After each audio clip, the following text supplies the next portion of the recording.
y'all, today we're making this Sunday classic pot roast in Chris' kitchen.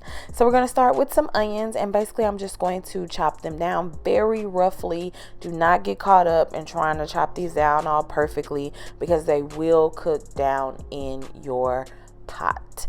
And I'm going to show you today how you can make this happen even if you don't have a Dutch oven, okay?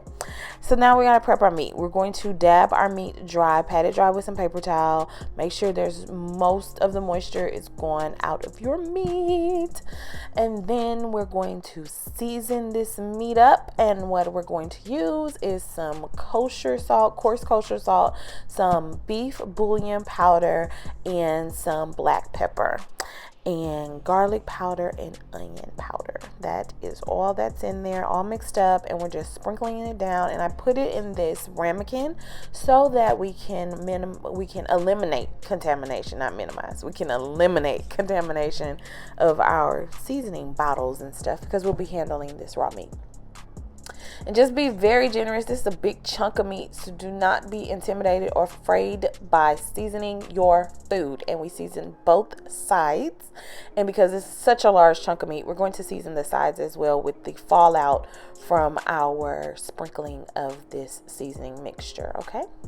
Then we're going to get a pan nice and hot. We want it to smoke just like that. And we're going to add some butter and a little bit of olive oil because we're going to create some yumminess. Once your butter starts popping, it stops that popping that happens. That means you've actually gotten all the water content off of your butter.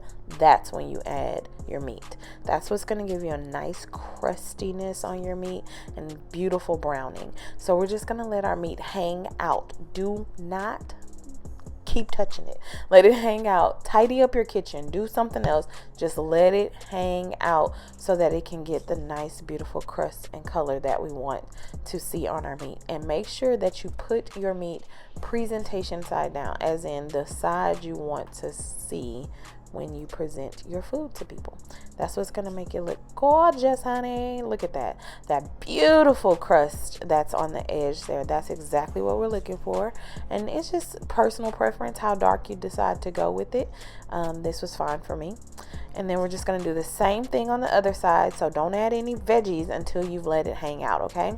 Now we're going to add our onions in. And like I said, this is a rough chop. Y'all see them big chunks? Don't worry about it. Trust me, it's going to cook down. Nobody will know. We're going to also add some carrots to this. This is a great dish to get rid of any veggies that are almost, kind of too mushy. And then I had a little bit of red wine left from a bottle that I opened previously. It was about maybe enough to do a half cup of red wine.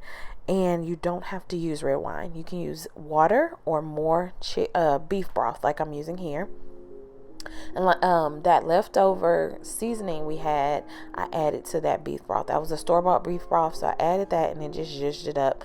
And we're going to add that in, and I kind of swished everything around because I wanted to make sure that everything was incorporated. I'm showing you here that we're just going to cover this with a foil, but you want to make sure your entire pot is covered with foil. Your entire cast iron skillet is covered with foil. So I'm using 2 pieces and I'm just crisscrossing them so that I can still access my handles easily, okay? And just make sure it's nice and tight around your skillet.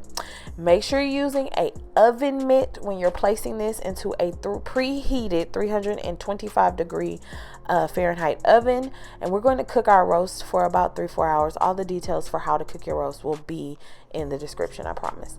We're going to cut a potato down, and basically you just want to make sure when you're handling foods that like roll and stuff, you create some stability. So we're going to cut this down in half, and then I'm going to cut that in half so that I can have these nice sturdy flat surfaces. I'm not going to bother with peeling my potato because it doesn't bother me, but if you don't want your skins on your potatoes for your roast, by all means go ahead and peel your potato. And then I'm just going to cut this down into nice uniformed pieces. Totally up to you what size you like. Just nice uniform pieces because you want the potatoes to cook evenly and consistently when they do join the party. So about 45 minutes to an hour before your roast is done, that's when we're going to add the potatoes.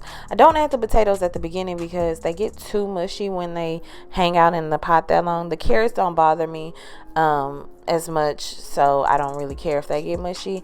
But if you do prefer more of a bite with your carrots, you can add them at this point to the steak, to the pot as well. I'm showing you with the spoon here that our steak isn't done because it's not fork tender, and that's really the goal. We want it to be fork tender. So we're going to cover this and place it back into the oven for another 45 minutes to an hour. At this point, this has been 45 minutes to an hour later, and look how yummy this is. Look how it's just pulling apart. Oh my God.